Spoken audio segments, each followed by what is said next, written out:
As my colleagues mentioned here, my name is Dr. Mary McConner, but I go by MJ. And I'm looking in the chat and I'm just loving all of the engagement. It looks like we have folks from New York. We have people from Washington State here. I see someone from Auburn, Alabama. I'm an Auburn grad, War Eagle to you. I got my PhD from Auburn. Let's see where else. Okay, so all over the nation, I'm loving it. And I'll tell you all a little bit about my background. So I am the owner and founder of Inclusive Excellence Consulting, which is a full service diversity, equity, and inclusion consulting firm headquartered in Memphis, Tennessee. And prior to working as a full-time consultant, I actually used to work in higher education. So I was a chief diversity officer at one point. I did director of multicultural student services and various different roles related to DE&I and international education. So this is a topic that is near and dear to my heart. I am dyslexic. And one of the things that I've noticed throughout my career, and a lot of people have noticed this, and they've talked about it quite a bit, is that neurodiversity often gets overlooked. And the same thing with disability inclusion. And so I talk about disability inclusion quite a bit as well. And so this is something that I'm really passionate about. And I've had the pleasure of speaking with different organizations about neurodiversity, specifically on how they can become more neuro-inclusive for neurodiverse employees. So I'm going to go ahead and jump right in. And one thing I want us to remember is that we all have different identities, we all have different backgrounds, and we all have different experiences that shape how we perceive and experience the world around us. As a dyslexic thinker, I know there were times, especially in grade school, I could remember times where the teacher would say, "Okay, class, we're going to read out loud." And I'm like, oh, right, because I knew I'd be stumbling and stuttering through those words. And that really went with me for a long time. For a long time, I did not like presenting. I was scared to present in front of a crowd for that very reason, right? And it's something that I had to learn to overcome and to get over that fear of public speaking and reading in front of a crowd, right? But we know that, what I experienced, it's not necessarily something that's really all that unique, because there are a lot of folks who have different identities that shape how they experience the world around them, right? And so that's why it's really important for us to look at it from a neuro-inclusive lens and make sure that we're being inclusive of people who may have different sensory, sensitivities to sensory issues and things of that nature. So we want to be very intentional about how we include folks who are neurodiverse. So I'm going to share this story with you all. And I posted this on LinkedIn, I want to say earlier this year. It was in January or February, I believe. And so here's the post. I'm going to read it. As a job applicant, my applications never advanced to the interview stage when I indicated I needed a reasonable accommodation to perform the job. Like many folks with disabilities, I stopped disclosing I needed a reasonable accommodation on applications and waited until after I was offered the position to disclose that I was a part of the deaf, hard of hearing community and dyslexic. And just so y'all know, I can only hear in one ear. So this is me acting this out, right? Me. I need to download applications on my computer that read aloud to me because I'm dyslexic. And I need a quiet office space so I can hear what's being read aloud because I'm hard of hearing. Response. Usually I might get a 5-second blank stare followed by, okay, no problem, right? Because I didn't disclose that I needed the accommodation on my application, because a lot of times I noticed that my applications wouldn't advance if I indicated that I needed a reasonable accommodation. So here's the rest of the post. The Americans with Disabilities Act prohibits discrimination on the basis of disability, yet so many applicants with disabilities never move past the applicant stage. According to the Bureau of Labor Statistics, only 21.3% of Americans aged 16 and over with disabilities were working or actively looking for work, far below the 67 0.1% rate for Americans without disabilities. Yep, 21.3%.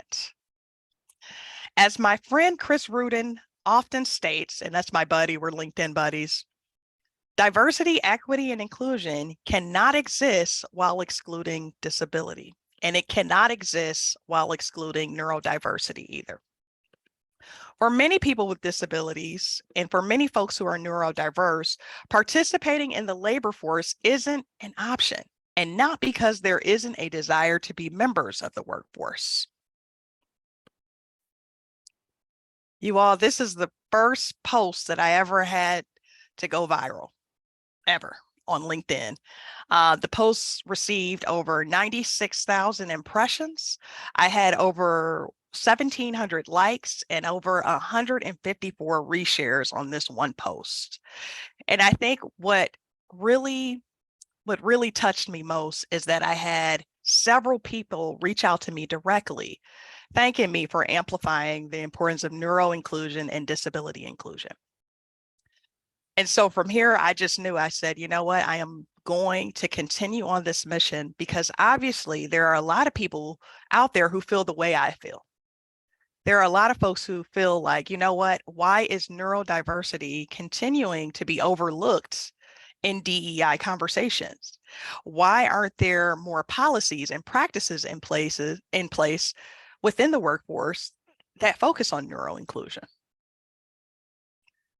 And so my journey has led me on a path of embracing my dyslexic thinking and advocating for neuro-inclusive environments for professionals. And this is one of my favorite t-shirts. Actually, I have a few shirts. You can see I have the Dyslexics Unite. It actually says Dyslexics Untie. It's trying to be funny. And then I have my Embrace Neurodiversity shirt here. But the work that I started doing around this, right? It really opened many doors for me, right? Because I didn't realize just how many folks were craving, just desiring to learn more about neurodiversity, right? And because there's a lot of folks who may know someone personally who is neurodivergent, and it's just become more and more prevalent and talked about. So here's the question I have for you all. And of course, I know everybody is muted, but I just want you to think for a few seconds. When you hear the term neurodiverse, what comes to mind?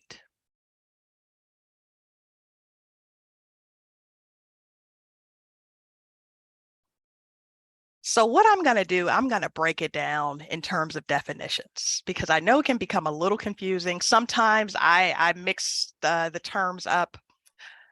Neurodivergence is a term used to describe brain difference. Neurodiversity describes the wide range of neurological functioning that exists among humans and the many ways humans' brains differ from each other. A group of people are neurodiverse, an individual is not. Now, when referring to an individual, neurodivergent refers to an individual who has a brain function that is different from what is considered common or typical. So I'm going to stop right here. So neurodiversity is referring to a group, right? And so usually you hear this term probably the most frequently, I'm guessing. But when you say neurodivergent, usually you're referring to an individual. So when I self-identify myself, I say, my name is MJ and I am neurodivergent, right? I wouldn't say I am neurodiversity. Neurotypical refers to individuals of typical development and intellectual cognitive functioning. And so basically that means that the person is not considered neurodivergent. Now, there's so many different types of neurodivergence, and I recognize that this list does not include all of the different types, but I wanted to touch on some of the more common ones, right? So a lot of us are familiar with autism, and you may have heard of attention deficit hyperactivity disorder, also known as ADHD. Another one is and forgive me if I pronounce this wrong, dyscalculia. And my husband is actually a mathematician, and he's a professor at the University of Memphis. And dyscalculia is basically a disorder where you have issues in terms of calculating and issues with numbers, right? Dyslexia, which is what I have, is issues around reading. And dyspraxia is coordination, right? So dyspraxia is maybe having issues with like coordinated movements. And then dysgraphia is writing. So you may have some issues with writing. And I know a lot of times it can get a little confusing, especially between dyslexia and dysgraphia, but they are different. So, you know, a lot of folks with dyslexia can write fine. Well, it depends. Sometimes you can have a combination of both, but dyslexia focuses more on reading, and then dysgraphia is more on writing. Sometimes this surprises people, but depression and anxiety are considered neurodivergence. And it depends, but I know when you look at like the DSM, what are they up to? DSM-5, I think it is. There is a diagnosis specifically for depression and anxiety. And because of the brain, it alters the brain functioning, it can be considered a form of neurodivergence. And then, of course, we have Tourette syndrome, obsessive compulsive disorder, also known as OCD, and then another common one is post-traumatic stress disorder, also known as PTSD.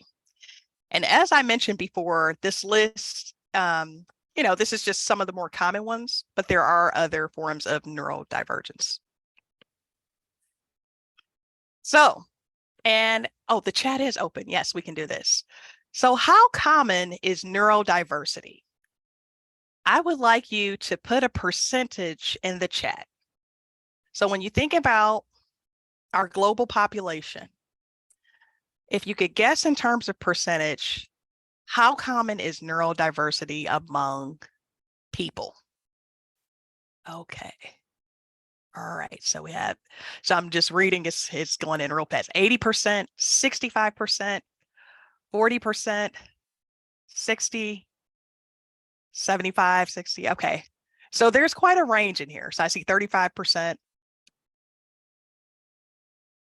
more common than most think. Yes. So here's the thing. So there's an estimated 15 to 20% of the world's population that exhibits some form of neurodivergence. But as you all mentioned, someone mentioned this in the chat, we know that oftentimes it's heavily underreported, right?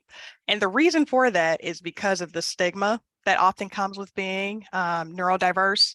And so while this number is the number that is reported, 15 to 20%, we actually believe that is significantly higher.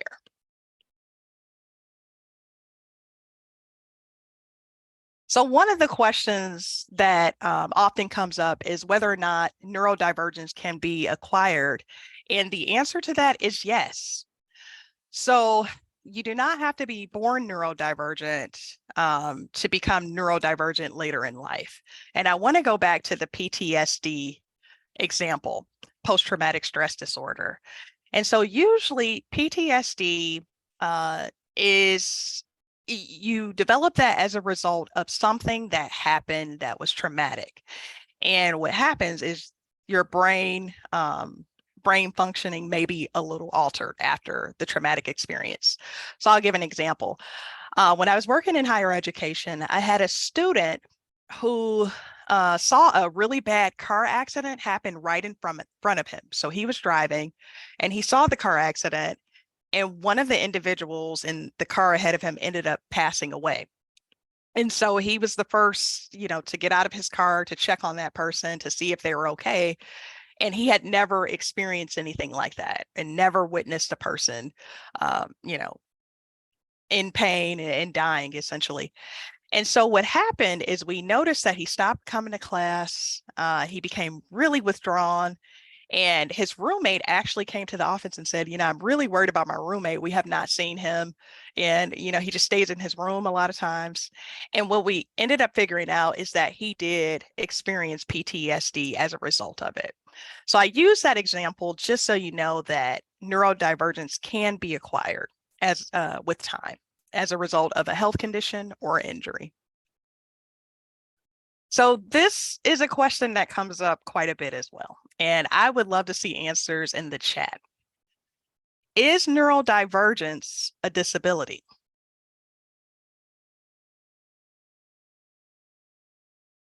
Okay, I see a lot of yeses. I see it can be, but not always. It depends, possibly, yes. Okay, so here's the answer. For the folks who said it can be, that is correct. So neurodivergence can be associated with disability, but not in all cases. And I like this, the way Dr. Estes breaks this down here. She oversees the Autism Center at the University of Washington. She said some people who are neurodivergent may also have a disability, or their neurodivergence may be disabling in certain circumstances. So in my case, because I did need an accommodation and because it was protected by the Americans with Disabilities Act, you know, I identify as a person with a disability. While there are situations where you can be neurodivergent, but it may not necessarily create a disabling, or it may not necessarily create a situation where you need an accommodation. And so, as she stated here, neurodivergence may be disabling in certain circumstances, but not always. And so I'm just looking at the chat here. I see one comment I want to read. It says, our society is set up that it can be a disadvantage. Exactly. So that's part of the reason why, you know, it's so important for us to think in terms of neuro-inclusion, right? Because there are situations where it doesn't have to be a disability, but because we're not set up in a way that's neuro-inclusive, it can become a disability. So environment definitely plays a huge role. Now, neurodivergent individuals are protected by the American with Disabilities Act and have the right to reasonable accommodations. So as I mentioned before, I gave the example of how I needed accommodations throughout my career and even later in college. And so it is protected by ADA. And that comes up quite a bit as well. This one, I want to stay here for a second. Can neurodiversity be cured? So I have an interesting story with this one. During my childhood, I remember there were times where I would hear adults say, "Oh, maybe she'll grow out of it. She'll grow out of being dyslexic," or "We just have to pray it away. We have to pray harder," right? And the thing about it is that neurodiversity refers to the unique way that a person's brain develops. So that means it's not preventable, treatable, or curable, right?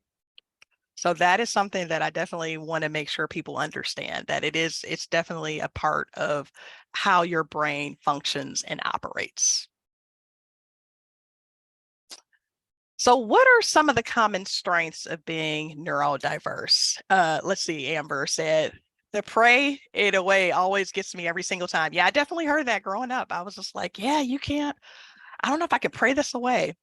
So is PTSD not treatable? It is, I guess I should go back and fix this a little bit. It is treatable, but it's not necessarily, there's no cure for it per se. Good question, Carrie. I'm glad you brought that up. So what are some common strengths of being neurodiverse? So typically folks who are neurodiverse have the ability to stay focused on a topic or activity of interest for long periods of time. Now, this isn't the case for all forms of neurodivergence, but there are certain forms of neurodivergence where this is the case.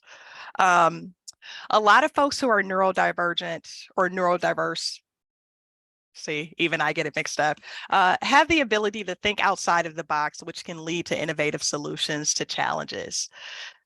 I often tell people that I think one of the reasons that I've been able to be as successful as I have is because I'm dyslexic, right? Not because, oh, I had to overcome it. One of the common traits of dyslexic thinking is folks who think creatively and innovatively, right? And so that is something that I've been able to use throughout my career. And as I talk to other folks too, who are neurodiverse, I notice that is something that we tend to have in common.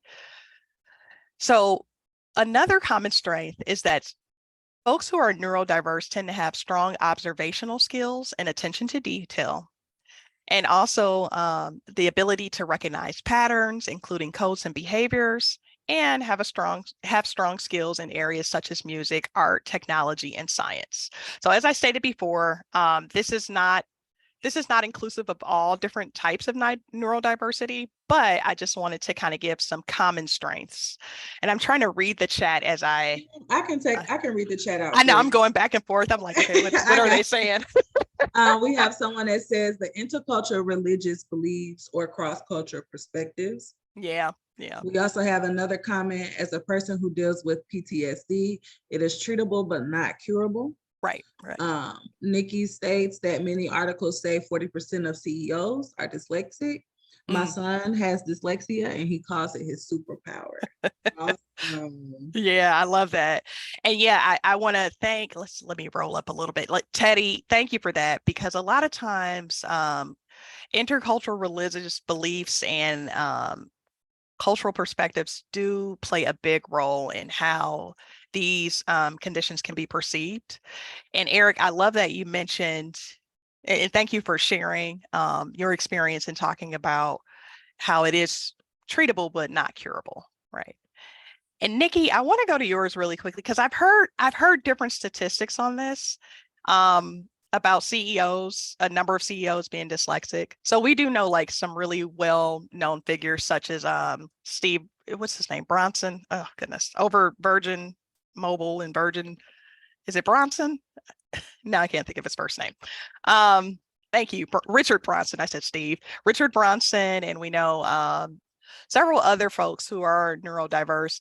And I'll tell you, a lot of people who are dyslexic do go on to become CEOs and start their own companies and businesses because they do like to operate in spaces where they can be creative and innovative. And we know a lot of times traditional workplaces aren't always conducive to that, right? It's hard to come in and say, hey, I want to come in and just do something that's totally never been done before without having, you got to go through the chain of command and people have to approve that. So that is very true that a lot of folks do go on to be CEOs, or they might start their own companies for that very reason. Let's see. Yes. MJ, I have a question. This is Shantae. Hey, Shantae. Lisa put a question in the Q&A that I just want to read out to you. She says, I have also heard someone identify as neurodistinct. Is this commonly used to celebrate the strengths that you are mentioning too? She said, yeah. She didn't want to repeat the word if it was considered incorrect or offensive. Neurodistinct. Neurodistinct. I've heard the term before. I'll tell you, it's not as common, but I kind of like it because it does highlight that, every person is unique, and then the way that person may think and operate and perceive the world might be very distinct. So I'll tell you, it's not as common though, but I don't think it's offensive. And someone can correct me if I'm wrong, but I've never heard anyone say that it's an offensive term. We have some more in the chat. Narendra shared, my superpower is my ability to recognize code and behavior patterns. We have Miriam, the majority of my venue event operations staff are neurodiverse, and they are excellent at handling ever-changing situations and emergencies. They are able to think creatively on their feet to solve complex challenges quickly. I'm gonna stop right there so you can respond to some of the chat. Yeah, and that's absolutely right. And I love that you brought that up because as we advocate to have a more inclusive workforce, we have to stress some of the strengths that folks bring to the workforce, right?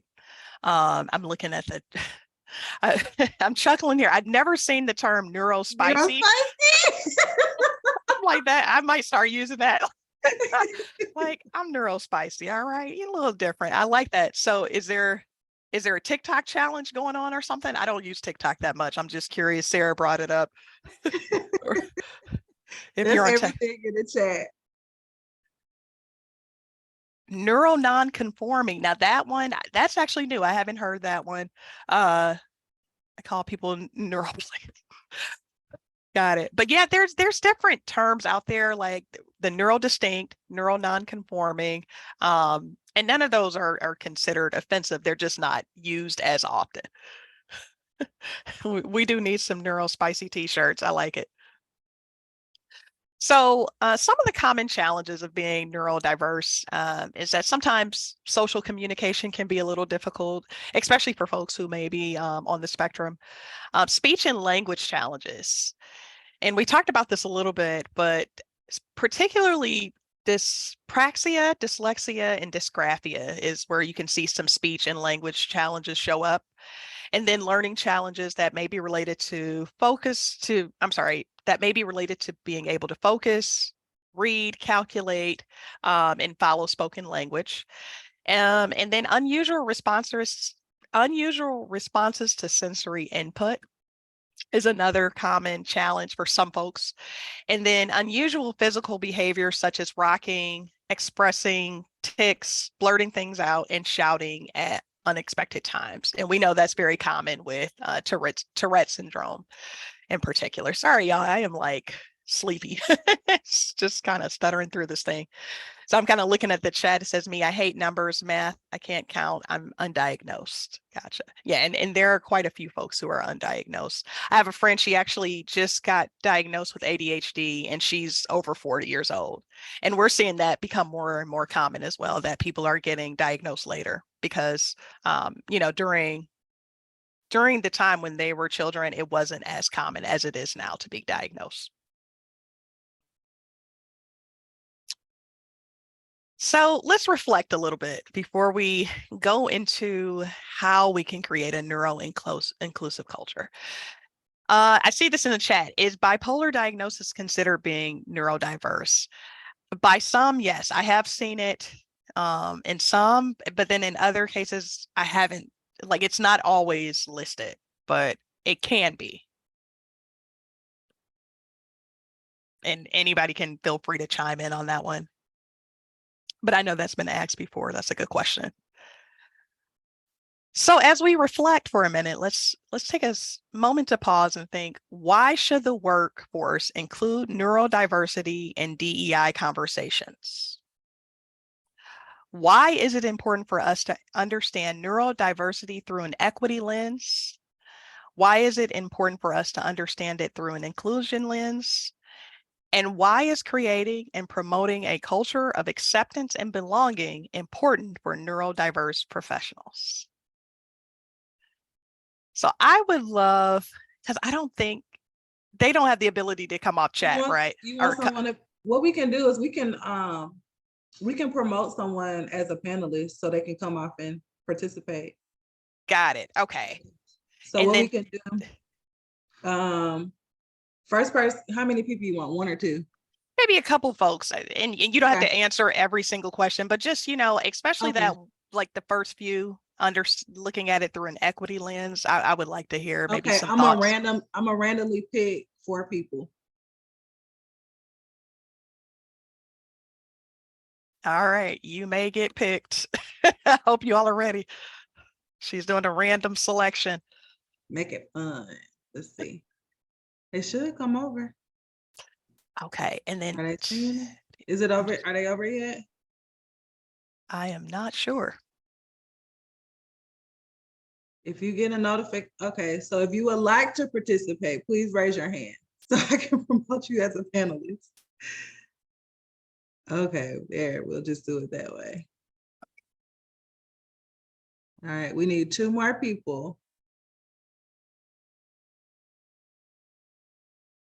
And while you do that, I noticed in the chat, they're talking about the DSM-5, and I probably should have explained what that is, but thank you. It looks like a few folks are explaining what it is. So it's a handbook used by folks who work in the psychology and psychiatry field. And so it looks like, according to the DSM-5, that bipolar disorder is not considered a form of neurodivergence. But like I said, I have met folks who do consider it neurodivergent. So sometimes, I mean, it depends on, which organization you ask. All right, okay, so we have 4, and if the 4 that's join, if you don't mind, if you feel comfortable, feel free to share your camera, your video. All right. Hi, you need to give us permission to share our camera. Every time I try to turn mine on, it just says you cannot start your video because the host has stopped it. Right. I thought, okay, let me see.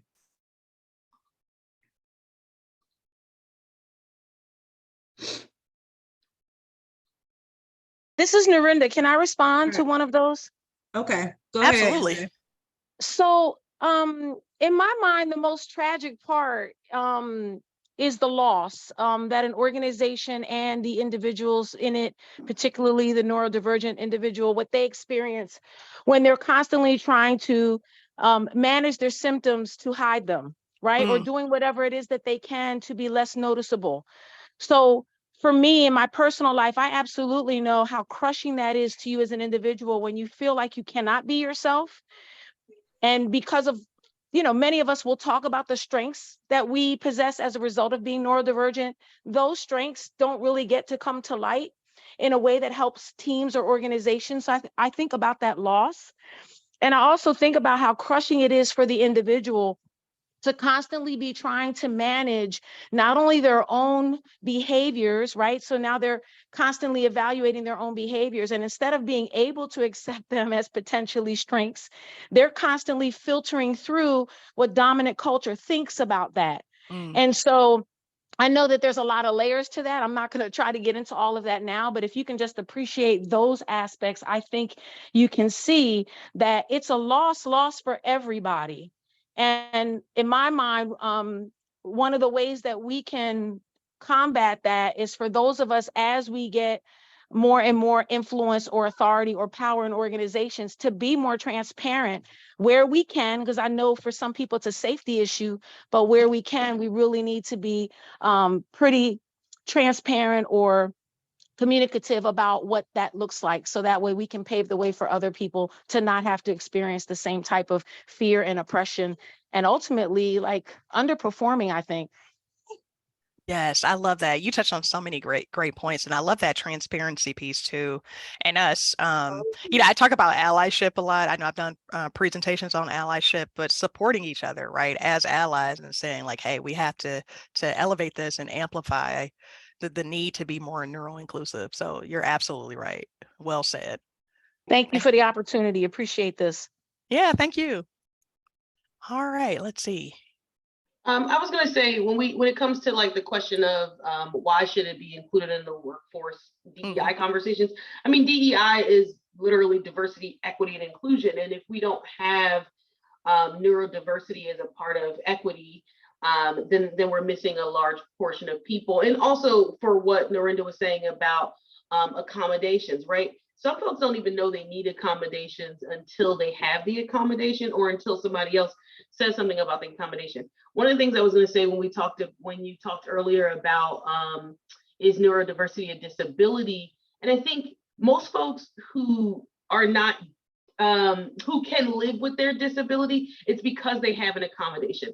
I heard a disability advocate recently say that people who wear glasses have a disability. We just don't see it as a disability because your accessibility item is so widely accessible to you. So when we think about neurodiversity as a disability, or we think about it in these different categories, then we can add equity. And I'll say for myself, haven't been diagnosed with any sort of disability, but what I learned from my learning style, and it could be considered a neurodivergent, is that I take in information best audibly, right? So I found that, finding and looking for that Outlook has a read aloud button. I highlight and read aloud all of my emails. Yeah. And that also realize that in that having that conversation with one of my coworkers, they write things out really, really well. And they will say, and we found really ways to work well together is, hey, I sent you a long email. After you go through it, can we jump on a call to discuss? Right? So that for me, the best way I'm going to be able to participate and do my best work is being able to talk it out. And that person needed to write it out, but still being able to make accommodations for both people in what we call diversity, equity, and inclusion, to having to have all parts of that for all people, or as most people. And also the last thing I would say is, except once we really dig into accessibility, we learn that when we make things accessible for certain groups, it actually really works for all groups of people. Yes. So when you think about things like exactly. SMS texting started for people who were hard of hearing, right? So when you're hard of, but none of us can think of our phone without texting, right? Some of us can think back to when you had to text free after 9 p.m., but we can still think about what texting is and how it changes so much of what we do. Right. Yes. Yes. I think one of the other things that's important is that you have to build a culture where people feel comfortable and free to actually speak up and to say, you know, this is what I need, or this is how I best communicate. And as a person who's been in the workforce for quite some time, I remember, I don't know how many years of just, you know, I'm sitting there and I would be like, okay, but I know the answer to this. We really can avoid the problem if we do this. But I was very fearful of saying that. And I will never forget, I was sitting around a table with a CEO and, you know, some other very important people in my company. And one of the things that I don't do well is mask my face. And he looked at me and he said, I don't think you agree with what's being said. He says, I pay you to have an opinion. What's your opinion? And that was just like the most freeing thing that ever happened, you know, because he knew that I saw something very differently than what 15 other people saw. And so you do have a superpower, you do have this gift. And on teams where that gift is allowed to, you know, rise to the surface and it is appreciated versus feared or, you know, snuffed down, then everybody benefits. Yes, absolutely. I love that. I think that the thing that in terms of equity, I happen to live in the market and work in a space where we have a lot of opportunity for diverse inclusion and key opportunity. Not that there's a lot of it that happens, but in terms of the economy, I think looking at and unlocking more equity and inclusion in the neurodiverse space allows us to tap into another part of the economy and growing economy in a way that we hadn't thought about before. So it's just, it can make a region much more competitive. It can make a company on a micro level much more competitive and much more resilient during challenging or downturns. So I think, you know, the more we lean into neurodivergence as a form of DEI or an aspect of DEI, I think we really start to unlock our ability to grow in ways that we hadn't seen before. Yes, I love that. And you all brought up so many good points. I love the growing economy piece because, you know, it always surprises me, Eric, how I hear people say like, yeah, we want a more innovative and creative workforce. But then, you know, those workforces aren't always the most inclusive of folks who think differently, right? And who perceive things differently, and folks who can actually bring some really creative and innovative solutions. So yeah, I love that. And then also I loved that we talked about the accessibility piece and making it accessible for one group makes it accessible for everyone. And then the importance of building a culture where people feel that they are, you know, they can speak up, they feel accepted, they feel a sense of belonging. So all of those things matter. And I want to thank you all for participating. So let's see, I'm just being conscious of time. Okay, so what I'm going to do now is I'm going to transition on how can you actually become neuro-inclusive in the workplace, right? Because we talked about what it is. Now let's break it down and talk about how can you create an environment where folks who are neurodiverse can actually thrive and excel. So the first one is always going to be education and awareness. So I have here provide education and training to increase awareness and understanding of neurodiversity among all employees. There are still quite a few folks who are not familiar with the term. I remember I first used the term with a colleague and she was like, wait, what is that? You know, she said, I've never heard that. And I said, you know, neurodiversity can include autism and ADHD and you know, some of the other different forms of neurodivergence. And she was like, oh, okay, so that's what they're calling it now, right? And so I think one of the things that you want to do is start with creating spaces where you have those conversations and where you have education and awareness around it. And that can be in the form of workshops, webinars and seminars, similar to what we're doing right now. And then even some online resources that are out there that can be shared internally with colleagues. that talk about different neurodivergent conditions. Okay, and then I see someone said I introduced the term to a colleague earlier this week, right? Yeah, there's still quite a few folks who are like, what is that? Never heard of it. Like, I know my grandmother asked me about it when I went to my hometown this weekend or this past week, and she's like, what does that mean? And I said, dyslexic. She said, oh, okay, I know dyslexic, but I haven't heard of neurodivergent. So yeah, a lot of folks still aren't familiar with the term, and so that's why education is so important. So another one, and I know this gets talked about quite a bit in various circles. I'm a member of SHRM, the Society for Human Resource Management, and this comes up all the time, is flexible work arrangements. And not just for folks who are neurodiverse, but just in general, right? We know that flexible work arrangements, there's a lot of data and research that supports it and shows that people are often more productive when you do have some flexibility. But it's particularly important for folks who are neurodiverse because, when you have work arrangements that are flexible and when you allow people to work maybe remotely, or if they do want to come into the office and work in person, you give them flexible work hours and accommodate their needs, usually they're more likely to do well. They're more likely to thrive and be productive. And we have to think about it too. Flexibility is important, especially when it comes to folks who may have sensory sensitivities, who may deal with anxiety. And so it's really important to think about how you can create a work arrangement that works best for folks who are neurodiverse. This is very important, and I learned this the hard way. So clear communication. I like to tell a lot of jokes. I use a lot of slang sometimes. And depending on the type of neurodivergence a person may have, sometimes a joke may not land, or if you say something that isn't clear, concise, and direct, they may have no idea what you're talking about. So I do have a younger cousin who is autistic, and we like to play video games and we joke all the time. And I have to constantly catch myself when I make like certain jokes, and he's like, "What? What does that mean?" Right? And so that's why it's really important to be clear in your communication. And communication can come in different forms, right? So it can be written instructions, visual aids, and even guidelines to help neurodivergent employees understand their roles and responsibilities.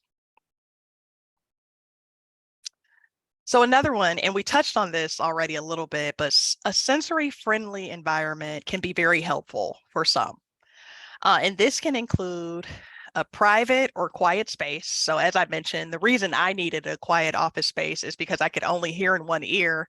And when the software on my computer was reading aloud, if I had like a bunch of students and folks around me, I couldn't always hear. And so that's why, I was at the end of the suite. Like I had an office that was way at the end where it was fairly quiet for that reason.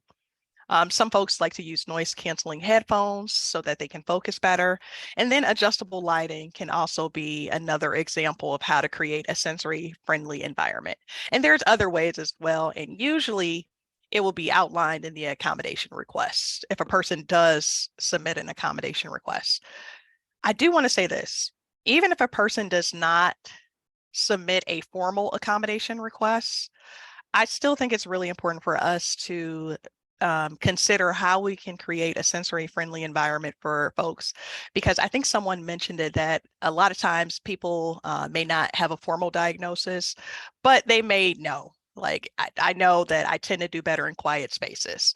So I think it's still really important for us to create that inclusive space for folks we work with, even if they don't have the formal accommodation request on file. Now that transitions over to accommodations and assistive technologies. So it's important to be open to providing reasonable accommodations and assistive technologies that support the needs of neurodivergent employees. And this can include specialized software or customized workstations to optimize productivity and comfort. As I mentioned before, one of the things that I had on my computer in particular is, and I think most computers have this, is applications and software that will read aloud for you.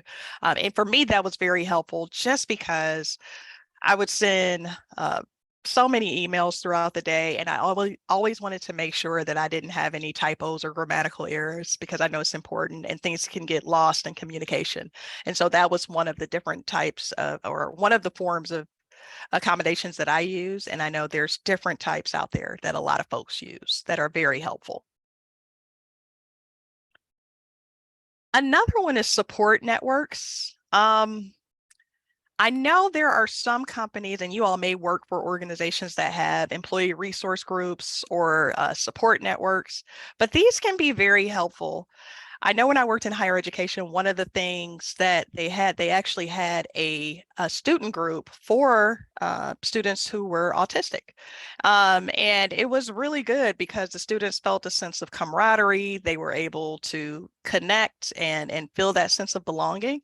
And this can be very good within the workforce, especially for folks, and not just neurodivergent folks, but folks with historically marginalized identities. And so just having the space where folks can connect and feel that sense of belonging is really important. Ooh, this one right here, you all. So inclusive hiring practices.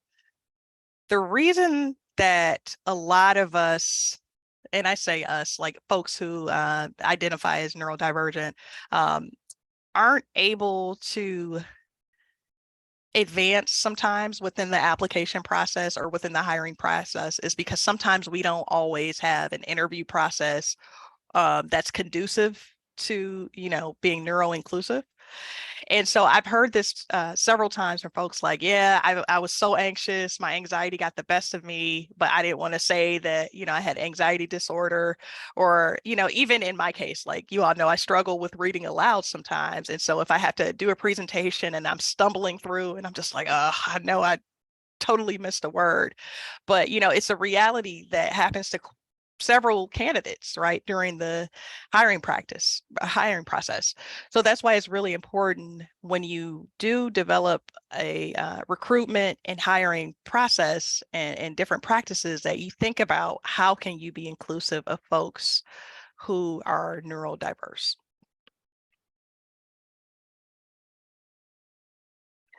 Another option is individualized support plans. I'm just reading in the chat really quickly. Narinda said, yes, we need to start providing the interview questions in advance and stop treating the process as a gotcha. Amen, amen, amen. And that is a very good example. I love that you use that, because I actually just, I'm serving on a board and we're interviewing candidates right now to be a part of the board. And that's one of the things we talked about. And we said, let's send the questions in advance so that way people can have a little bit more time to prepare, because we know that not everyone can answer questions on the spot like that, right? And that is an excellent example of how to be inclusive. So another way to be inclusive is providing individualized support plans for folks who need it. So have it written here, collaborate with neurodivergent employees to develop individualized support plans that address their specific needs and challenges. And this might not be something that needs to be done for every single employee, but there are some employees who may benefit from this. And just having that opportunity to regularly check in with a supervisor and talk about, some of their specific needs and challenges. So if you have a question in the chat, I'm going to go back. So we're going to go back to the interviewing and the inclusive hiring practices. So the question says, if you do the questions in advance, do you let the person being interviewed use notes as well while being interviewed? I have seen that before. It really depends on the organization, but I know more and more organizations are starting to recognize the importance of allowing candidates to use notes and see the questions in advance. And Whitney responded, we do. We also allow for fidgets and water bottles and breaks. I love that. That's excellent.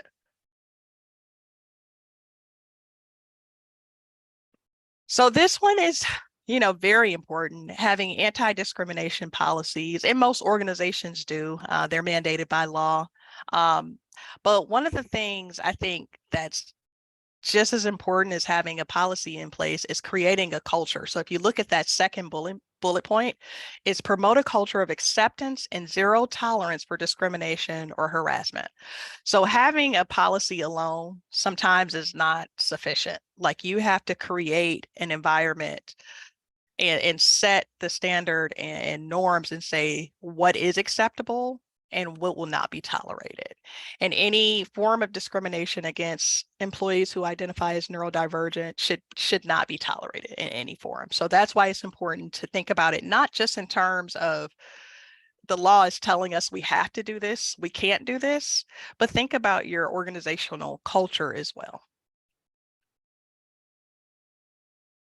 And then for the last one, provide consistent feedback and support. And this is really important because a lot of times, you know, we'll go through the workforce and we're like, okay, I think I'm doing okay. I don't always know where I need to grow and what I need to do differently.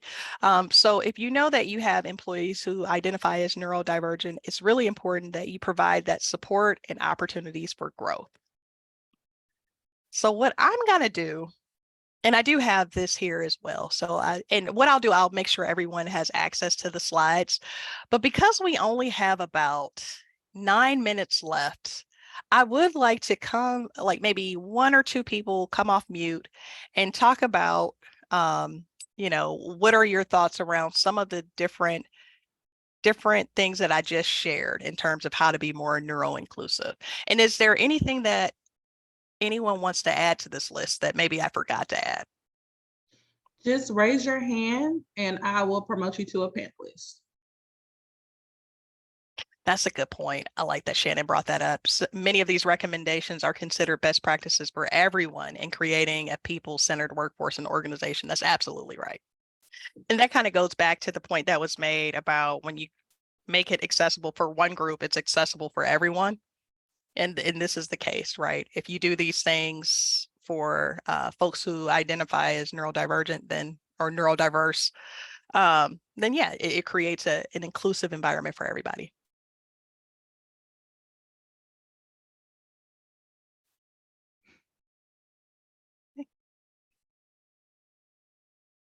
All right.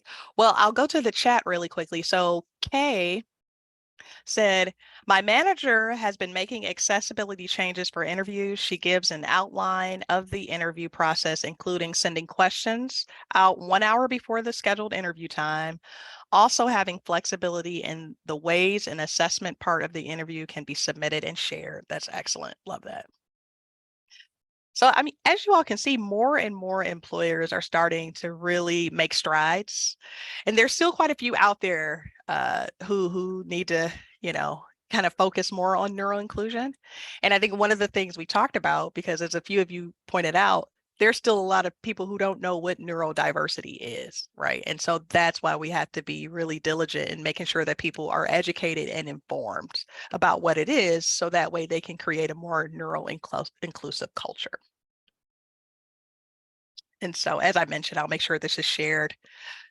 But as we move to move from reflection to practice, let's ask ourselves, how do you foster inclusion by reflecting, embracing, and honoring the identities and experiences of neurodiverse professionals?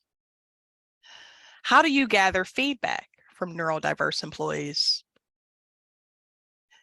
Is neural inclusion reflected in your current DEI initiatives? Does your organization hold programs and events that are welcoming and accessible for neurodiverse professionals? And are there specific support services in place to support neurodiverse staff? If there's anyone who would like to come off of mute and share maybe some things that your organization is working on or has done to become more neuro-inclusive, we would love to hear some examples, because I think that's one of the things I love about this is we can take ideas back to our employers and say, hey, you know, they're doing this over at such and such company. We really need to consider doing this. Okay, so it looks like we have someone, Jacqueline. Hello. Hello, everyone. My name is Jacqueline. My pronouns are she, her, and hers. And while to your last question, I don't necessarily have feedback for that, but to your prior question, I wanted to just share out a best practice that I would like to propose to anyone everywhere, is having that additional support to people who were maybe later diagnosed. I myself was later diagnosed in life, and I've noticed that oftentimes you have to be your own best advocate in certain situations, and a lot of HR support can be wonderful. However, knowing what what accommodations you might need, you may not know, because you were, again, just newly diagnosed, and there's not there's more support out than ever, which is really helpful just on the internet, but having that in-house kind of support and just being able to offer someone accommodations, I think would be an incredible best practice to have more widely spread, I guess. Yes, yes. Thank you for adding that one. That's really good. And I'm glad this is being recorded too, so that way we can go back and reference some of the things that were said today. And I love that one. Thank you. I was just going to add, what we tried to do was partner with our IT department and have them go over some of the technical tools that are out there to support those that need support in various ways. And we've gotten really great feedback on doing things like that. So we continue to look for different ways that we can try to support them by, offering trainings and where to go and who to reach out to with things like that as well. That's Excellent. Thank you. Yeah. Yeah, thank you. And I love that you mentioned that, because a lot of times, folks automatically think human resources, like, oh, HR, that's an HR problem. Yep. But IT has a huge role in Yes. in making workplaces more accessible, especially with technology being what it is nowadays. Like, we cannot function without technology in most workplaces, right? Yep. So I love that. Thank you. Thanks. Bye. Anyone else? We have one. I just got her over. Let me see if I can get her to unmute. Hi, Rachel. Hi. So my name is Rachel, and I work at Roswell Park Comprehensive Cancer Center in Buffalo, New York. And we have what we call Energies, Employee Network Resource Groups. And this year we had employees specifically wanting to start a group that was only for neurodiversity and not as a section of like a disability energy. Mhm. And so really making that distinction and making that the group is specific to that was helpful, because there were some neurodiverse individuals who did not want to be lumped in with other types of disability. And so with that being said, we also consult that group when we're designing things like all staff training. So for example, we're doing an in-service right now about accommodations and what you need to do that. And so making sure that there was a section about some of the things that neurodivergent individuals may need, to give those as examples. And when we do training across the board, we've actually, again, with individuals from that group with a lived experience, influence those types of educational opportunities for all staff to think about working with neurodivergent colleagues, but also with our patients coming in. So thinking about, how are we making our staff more culturally competent, not only in dealing with the public coming in, but also with our colleagues, and really embracing as a cancer institute the concept that neurodivergent brains are people we want, people who think outside the box, approach problems in a different way, like embracing diversity of thought and idea is really what we're in the market to do. And so how do we not only recognize neurodivergence, but also celebrate it in our spaces? Love that. Yes, I love that. I love the celebration piece, and I love that you all have created a space where folks can come together and they're actually able to contribute and say, hey, these are some of the things that we think would make the organization better and more neuro-inclusive. That's excellent. You all are doing some really groundbreaking stuff because, you know, I'll tell you, because there's still so many organizations that don't fully recognize that they're losing out on some really great potential by not creating neuro-inclusive spaces. So I think that's excellent. And thank you for sharing. Thank you. All right. So I think we have, I'm over time a little bit, but that's okay. So what I want to do is just wrap up. Actually, I'm on my last slide. So we did really good today, you all. So I just want to remind everyone that together we can create neuro-inclusive communities where neurodiverse professionals can thrive. Right. And so we talked about some of the best practices, and I know the chat has been on fire. I've been trying to like read and talk at the same time, and there's been a lot of great suggestions in there as well. But it is something that I think we need to continue to build awareness around and continue having conversations.